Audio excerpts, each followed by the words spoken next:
Okay. Everybody knows who I am. And I know who everybody else is.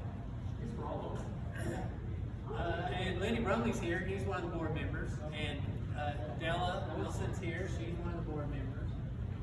Anyway, a little brief history of the museum. The Toy and Action Figure Museum got its start in the year 2000 when a large group of Pauls Valley citizens and the Pauls Valley City Council held a series of meetings to guide the future growth of the community. The idea was to come up with a plan to improve the town over a 10-year period, and this plan was called Vision 2010, and many people volunteered. People from all walks of life were a part of the planning, and several good ideas came out of those meetings. An arts council, a theater group, an arts and cultural center were all concepts that became a reality over time. One of the ideas that came out of those meetings was the need for unique tourist attractions in the downtown area. Thus was born the concept of the Toy and Action Figure Museum. And this idea came about because I joked with someone on the committee that my studio, with all its toys and action figures, had garnered a lot of press over the years due to the fact that I was designing toys in Los Angeles for major toy companies, but living here in Pauls Valley. So I had joked that my place was an unofficial tourist attraction, maybe we ought to make it official. In spite of the fact that I was just joking, a committee was formed and plans were started to open the world's first museum dedicated to the art and sculpting of action figures. So the group worked on design ideas as they gained their 501c3 nonprofit status, very important, and searched for a building in the downtown area with adequate square footage. In 2003, this building became available after being Lent's department store for 75 years. So, after gaining some funding over a 2-year period from the Pauls Valley Tourism Committee, which at that time was managed by the Pauls Valley Chamber of Commerce, not the city, the building was completely gutted and display areas and heat and air were installed. Our heat and air guys. So I would like to say contractors, people, we hired local people to do everything, but volunteers built most of this place. So everyone from folks from Kiwanis, Rotary, local school system, retired people, and even young kids showed up wanting to help. And we let them. So on October 18th, that Toy and Action Figure Museum opened, and nearly 2,000 people, including state senators and one Oklahoma congressman, went through the museum the first weekend. Since that time, over 20 years ago, the museum has seen visitors from every state in the U.S. and over 40 foreign countries come to our downtown area to see the museum. But as of Sunday, August 30th, 2026, the museum will be closing its doors. The reason the museum is closing is the Pauls Valley Tourism Board and the Pauls Valley City Council have pulled the Toy Museum's billboard advertising and have decided that budgeting for one-day events is worth more to Pauls Valley than a year-round attraction. Their budget this year only benefits events, and each of those events are run by the city. No outside nonprofit organizations are getting any significant funding help from Pauls Valley Tourism. According to the tourism director, a newly instated deadline of March 1st was put in place, and that organizations that held annual events needed to have all their requests in by that time to be considered for the years of budget. Apparently, none of the organizations were aware of this, as none of them made that date. And the tourism board went ahead and made their budget without considering or communicating with these groups beforehand and letting them know of the deadline. And if those groups had been aware of the date and had not gotten their paperwork in, wouldn't the tourism director have notified them and reminded them earlier to get the paperwork in if the city was interested in funding it? Perhaps even help them fill out the paperwork, since it's a 14-page document. Even so, the Toy Museum would not have been asking for funding for an event, since for the last several years the museum has only received funding for billboard advertising, which is a totally separate issue. The Toy Museum relies heavily on billboard advertising to bring travelers to the downtown area, and at least 80% of our visitors name the billboards as to why they got off I-35 and came into the downtown area to see the museum. Without the billboards, the museum and the whole downtown area loses a vital part of advertising. Now, any business that loses 80% or even 50% of their customer base is going to find it hard to stay open. So, in losing the billboards, it's the death knell for the museum. For years before the museum was built, past tourism board members felt billboards were a vital part of advertising our community. Once the museum was built and motorists saw the billboards, it gave travelers a reason to exit the highway. And that reason was more than just a burger or a tank of gas. The museum gave people a chance to take a break from being on the road, stretch their legs, perhaps a chance to eat a meal or shop in some other stores. Many times, and Sally can attest to this, and Nancy can attest to this, visitors would ask, what else is there to do in Paulsville?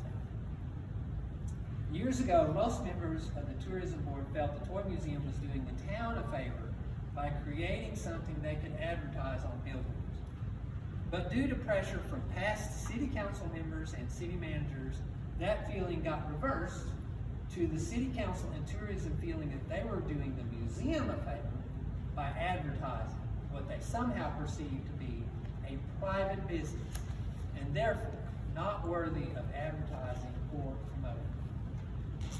All right, so this brings the issue of the relationship between the past and present city officials and the town and the toy and action figure business. Of course, there will be denials from officials, but it's hardly a secret how certain members of those groups over the years have worked to hamper the museum, and some continue to deny the museum's importance to Pauls Valley and its downtown area.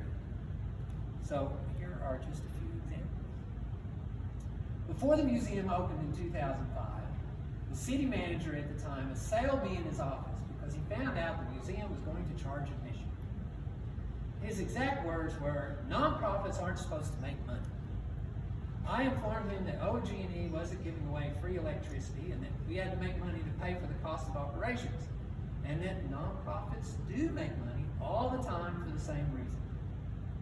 Several years ago, when the city hired their first tourism director, her first week on the job, she came to see me and wanted to know why she was told to promote everything but the Toy Museum. I believe this order still stands, as all subsequent tourism directors have virtually ignored the museum, and some have never even been in the museum during their whole tenure as tourism director. Now, I might add that their office is 2 doors down, okay? So you kind of gotta really avoid the place to not come in here. In the past, when the Toy Museum would go for funding for an event, the tourism board would ask to see such things as a profit and loss statement for the museum.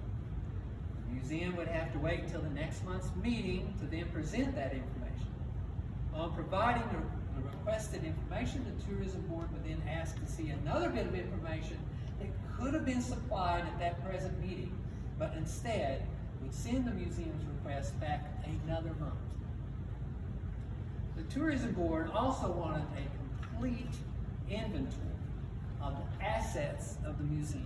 Now, bear in mind, we were going for funding for an event, but they wanted a complete inventory of the assets. They wanted to know what toys the museum owned and what toys Kevin Stark, had loaned the museum. After the inventory was completed and provided, the tourism board then wanted to see the agreement that the museum had with me, Kevin Stark, as to the loaning of part of my toy collection to the museum. Now, not only did they want to see the document, they wanted to dictate the terms of the agreement.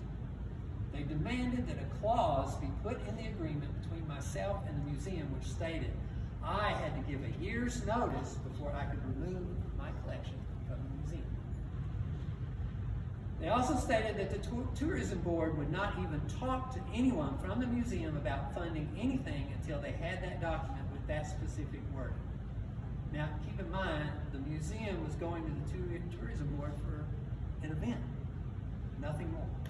Those same stipulations were never demanded of any other organization. The scrutiny became more personal when a tourism board member went to our accountant demanding to see our books, wanting to know how much money Kevin Stark was making at the museum. Another board member made the remark at a meeting, "How do we know you don't have a secret bank account with $2 million in it?" Now, if we had a bank account with $2 million in it, why would we be dealing with these people? Okay? So this attitude has prevailed for years because I believe some city council and tourism board members believe that I am making millions of dollars from the Toy Museum and that I somehow conned the original tourism board 25 years ago into funding what they think is my private business. This attitude towards me personally had gotten so bad that a few years ago, a prominent city employee came to me and said, "Kevin, I don't know what you've done to them, but they hate your guts." I believe there is no doubt that certain city officials have by then made it a personal attack. Now, also, if people believe that people open museums to make a lot of money, that's not true because everyone would open a museum. Everyone's got a Barbie collection or a jar collection or whatever. That, oh, I can make millions of dollars by opening a toy museum or a jar museum or a Barbie museum. It doesn't happen. All right. I've said it many times, but I'm going to say it again. I have never taken a salary from the Toy and Action Figure Museum, nor have I ever taken any kind of payments from the museum. I have donated over 25 years of my time, talent, and yes, even my money to give my hometown something to be proud of. What some people can't fathom is that a person would want to make his hometown a better place and that he would volunteer to do that without pay. I would like to thank the past and present Toy Museum board members for their years of dedication to the museum, all the past and present employees, sponsors, volunteers, and supporters. I'd also like to thank the many press outlets in Oklahoma, surrounding states, and around the world, as I have done interviews about this museum in Japan, Germany, France, Australia, and beyond, about this unique museum. Thanks to Time Magazine for counting us as one of the 50 places in the U.S. to see true Americana. That really helped put Pauls Valley on the map. And thanks to internet search engines for listing the Toy and Action Figure Museum as the #1 tourist attraction in Pauls Valley. But most of all, I want to thank all of the visitors from all over the world that have come through the museum over the last 20 years, many of whom have become very close and dear friends. And though it saddens myself and the board greatly to close the museum, I feel saddest for the thousands of people that have come here over the years to relive the happiest times of their lives, their childhood. And of course, I'm sorry for the people that will now not get the chance to discover the Toy and Action Figure Museum. Because many of the past and present city council members, tourism board members, and tourism directors have refused to even come in here over the years and experience the museum, they don't know what this place does to people. This is not just a building full of toys, as one city council member once said. It is a building full of memories. Thanks. That's it. Any questions?